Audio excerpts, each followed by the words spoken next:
చాలా మందికి పొట్ట చుట్టూనే మెయిన్ ప్రోగ్రామ్ అవసరం కదా, అంటే ప్రాబ్లం అక్కడే ఉంటుంది కాబట్టి పొట్ట చుట్టూ ఈ యాబ్స్ సిటప్స్ చేసి ఒక 30 క్రంచులు చేసి నేను చేస్తానంటారు. మీ ప్రోగ్రామ్ ఇంకా కష్టంగా ఉంటుందా మీ ఎక్సర్సైజ్ పార్ట్? సో నేను కష్టం అంటే I will say yes and no అండి. వన్ ఈజ్ మీరు చెప్పినట్లు పొట్ట దగ్గర ఫ్యాట్ ఉంది, నేను ఓన్లీ యాబ్స్ చేస్తానంటే తగ్గదండి. అది రిటర్న్ ఛాలెంజ్ ఇవ్వచ్చు మేము. There is no way you can do spot reduction or అలాంటి workouts for specific type of a weight. అంటే ఇక్కడ హ్యాండ్స్లో తగ్గాలి ఆర్ పొట్ట తగ్గాలి, నేను ఓన్లీ బైసెప్స్ చేస్తానంటే తగ్గదండి. It has to be a different and more technical approach.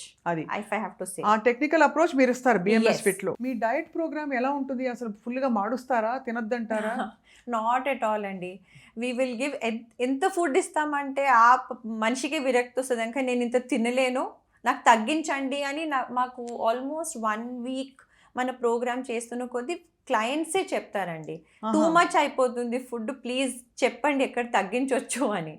So that is how అలా చేస్తామండి సో ఫుడ్. ఇది చాలా ఇంట్రెస్టింగ్ పాయింట్, బికాస్ మనం ఇర్రెగ్యులర్ గా తినడంలో ఇనఫ్ ప్రాపర్ థింగ్స్ తినకపోవడం కూడా ఒక ప్రాబ్లమే కదా మెటబాలిక్ డిజార్డర్స్ లో. ఎస్ అండి, కరెక్ట్. సో మ్యాక్రోస్ లో మీరు ఎంఫసైజ్ చేసే మ్యాక్రోస్ ఏమిటి? Protein, fats and carbohydrates. దీంట్లో కూడా మన ప్రోగ్రాంలో బ్యూటీ ఏంటంటే అండి, ఫిక్స్డ్ ఉండదండి.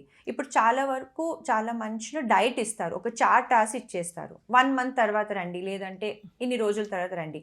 బట్ మన దాంట్లో చాలా డైనమిక్ ఉంటుంది. అది ఆల్మోస్ట్ డే టు డే బేసిస్లో ఎంత ఫ్యాట్ కన్జ్యూమ్ చేయాలో మేము ఆల్టర్ చేస్తాం, ఎంత ప్రోటీన్ తినాలో వీ విల్ టెల్, ±5 grams, ఏ సోర్సెస్ నుంచి తినాలి, ఎంత తినాలి, ఎలాగ తినాలి. సో అవన్నీ కూడా we look into very very very very details అండి.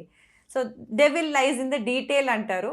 సో అక్కడ దట్ ఈస్ వై మేము ఇన్ని ఇయర్స్ నుంచి we have done what we have achieved అండి.